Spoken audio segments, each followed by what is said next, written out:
अयोध्या की वो 2.77 एकड़ जमीन जिसने पूरे देश का इतिहास बदल कर रख दिया। 1528 से 1989 तक का सफर।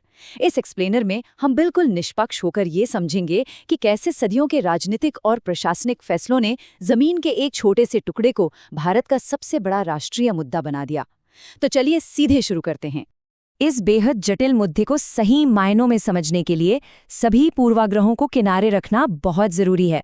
हमारा पूरा फोकस सिर्फ और सिर्फ ऐतिहासिक तथ्यों पर होगा, वो भी बिल्कुल शुरू से, यानी मुगल काल से लेकर 1990 के दशक की शुरुआत तक। हम सिर्फ फैक्ट्स पर बात करेंगे। इस पूरी 400 साल की टाइमलाइन को हम 6 अहम पड़ावों में बांटेंगे। 1528 में मस्जिद का निर्माण, फिर ब्रिटिश काल का बंटवारा, 1949 में लगे ताले, 1980 के दशक की राजनीति, 1986 में उन तालों का खुलना और अंत में 1989 का शिलान्यास। ये वो माइलस्टोन्स हैं जिन्होंने पूरी कहानी की रूपरेखा तय की। तो पहले पड़ाव की बात करते हैं, 1528 और मुगल काल की शुरुआत। यहीं से इस पूरे विवाद की जड़ें पनपीं। भारत में जब मुगल शासन की स्थापना हुई तब 1528 में बाबर के कमांडर मीर बाकी ने प्लॉट नंबर 583 पर बाबरी मस्जिद बनवाई। लेकिन दिलचस्प बात यह है कि इस जगह को लेकर एक गहरी मान्यता भी थी। इसे भगवान राम के जन्मस्थान के रूप में भी पूजा जाता था। जैसे जैसे हम मुगल काल से आगे 1850 के दशक तक पहुंचते हैं तो समुदायों के बीच पहली बार बड़ी झड़पों के रिकॉर्ड मिलते हैं। जो तनाव सदियों से अंदर ही अंदर पनप रहा था, वो अब जमीनी हकीकत का रूप ले चुका था। अब आते हैं दूसरे पड़ाव पर, 1857 का वो समय जब ब्रिटिश प्रशासन ने इसमें सीधा दखल दिया। 19वीं सदी में हालात इतने बिगड़ गए थे कि अंग्रेजों को बीच बचाव करना ही पड़ा। इस बढ़ते तनाव को रोकने के लिए अंग्रेजों ने एक प्रैक्टिकल तरीका निकाला। 1857 में उन्होंने 6-7 फीट ऊंची ईंट और लोहे की ड्रिल वाली एक दीवार ही खड़ी कर दी। मकसद बिल्कुल साफ था, नमाज पढ़ने वालों के लिए आंतरिक हिस्सा और पूजा करने वालों के लिए बाहरी हिस्सा, यानी राम चबूतरा। दोनों को शारीरिक रूप से अलग कर दिया गया। दीवार तो बन गई, लेकिन क्या इससे विवाद सुलझा? बिल्कुल नहीं। कानूनी और जमीनी स्तर पर टकराव लगातार चलता रहा। 1858 में 25 निहंग सिखों के मस्जिद में प्रवेश पर एफआईआर हुई। फिर 1885 में मंदिर बनाने के लिए अदालत में मुकदमा दायर हुआ। हालांकि अदालतों ने बार बार यही फैसला सुनाया कि शांति बनाए रखने के लिए यथास्थिति या स्टेटस को बनाए रखना ही ठीक है। 1934 के दंगों में गुंबद को नुकसान भी पहुंचा, जिसे अंग्रेजों ने फिर से बनवाया। अब चलते हैं तीसरे पड़ाव की तरफ। साल 1949, भारत की आज़ादी के बस 2 साल बाद एक ऐसी घटना हुई जिसने नई नवेली सरकार के सामने एक बहुत बड़ा संकट खड़ा कर दिया। साल के अंत में घटनाक्रम बहुत तेजी से बदला। दिसंबर 1949 में मस्जिद के अंदर मूर्तियां रखी गईं। इसके तुरंत बाद सुन्नी सेंट्रल वक्फ बोर्ड ने एफआईआर दर्ज कराई और सांप्रदायिक दंगे भड़कने के डर से सरकार ने एकदम त्वरित कार्रवाई करते हुए मुख्य दरवाजों पर ताले जड़ दिए। एकदम क्विक एक्शन। यहाँ एक बात और गौर करने वाली है। सरकार ने आदेश दिया था कि मूर्तियों को हटा दिया जाए, लेकिन फैजाबाद के तत्कालीन डिप्टी कमिश्नर के नायर ने इसे मानने से साफ इनकार कर दिया। उनका कहना था कि ये आग से खेलने जैसा होगा, कोई भी मूर्तियों को हटाने की गलती नहीं करेगा। और इसके बाद उन्हें इस्तीफा देना पड़ा। जरा सोचिए, उस वक्त जमीनी अधिकारियों पर कितना भारी दबाव रहा होगा। हमारा चौथा बड़ा पड़ाव आता है 1980 के दशक में। ये वो समय था जब विवाद का पूरी तरह से राष्ट्रीयकरण हो गया। जो मामला दशकों से सिर्फ अदालतों में बंद था, वो अब एक बहुत बड़े और संगठित राष्ट्रीय आंदोलन में बदल चुका था।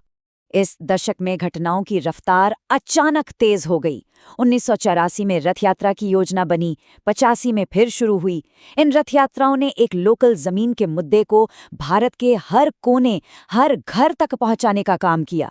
ये एक जबरदस्त राजनीतिक जागृति का दौर था। इस पूरी राजनीतिक हलचल के बीच कानूनी शतरंज की बिसात को समझना बहुत जरूरी है। अब मुख्य रूप से 3 पक्ष अदालत में लड़ रहे थे। पहला, सुन्नी सेंट्रल वक्फ बोर्ड जो मुस्लिम दावों का प्रतिनिधित्व कर रहा था। दूसरा, निर्मोही अखाड़ा जो बाहरी राम चबूतरे का प्रबंधन देखता था। और तीसरी और सबसे दिलचस्प एंट्री हुई 1989 में, जब स्वयं देवता यानी रामलला विराजमान को ही इस केस में एक कानूनी इकाई बना दिया गया। हमारा 5वां पड़ाव आता है साल 1986 में।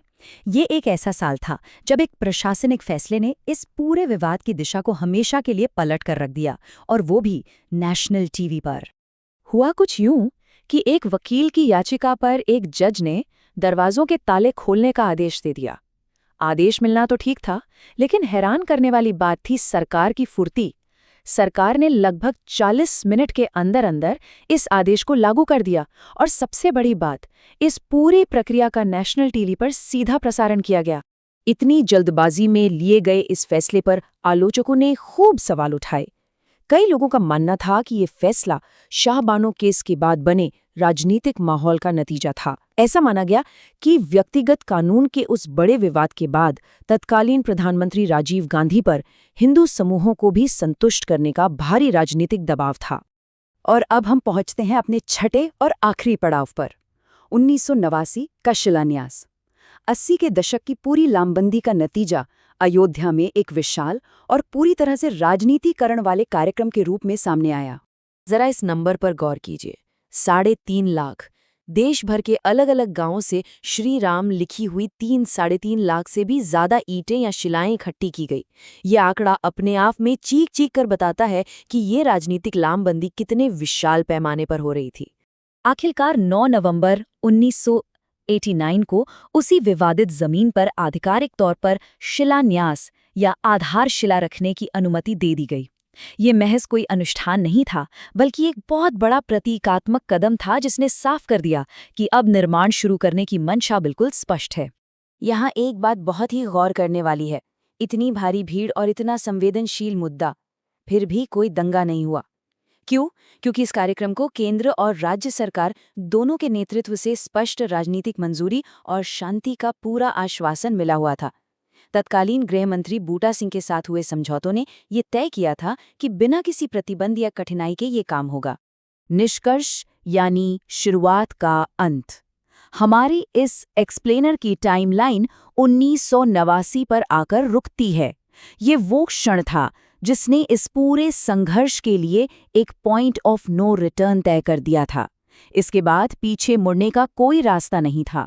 अगर हम 1528 से 1989 तक के इस पूरे सफर को एक नज़र में देखें, तो ये समझना मुश्किल नहीं है कि कैसे 4 सदियों में लिए गए हर एक छोटे बड़े प्रशासनिक फैसले ने इस 2.77 एकड़ के प्लॉट की उलझन को बढ़ाया। ये महज ईंट और पत्थर की बात नहीं थी। एक स्थानीय जमीन का टुकड़ा ब्रिटिश काल का मुद्दा बना। 1949 के डर ने उस पर ताले लगवाए, अदालती लड़ाइयों ने 3 मुख्य पक्ष बनाए, और 1980 के दशक की राजनीति ने इसे एक राष्ट्रीय मुद्दा बना दिया। इन ऐतिहासिक और गहराई से जुड़े फैसलों की अहमियत को देखते हुए अंत में एक बड़ा सवाल खड़ा होता है। 1989 तक लिए गए इन तमाम राजनीतिक और प्रशासनिक फैसलों ने आधुनिक भारत के इतिहास की दिशा को हमेशा के लिए कैसे बदलकर रख दिया? ये वाकई सोचने पर मजबूर कर देने वाला सवाल है।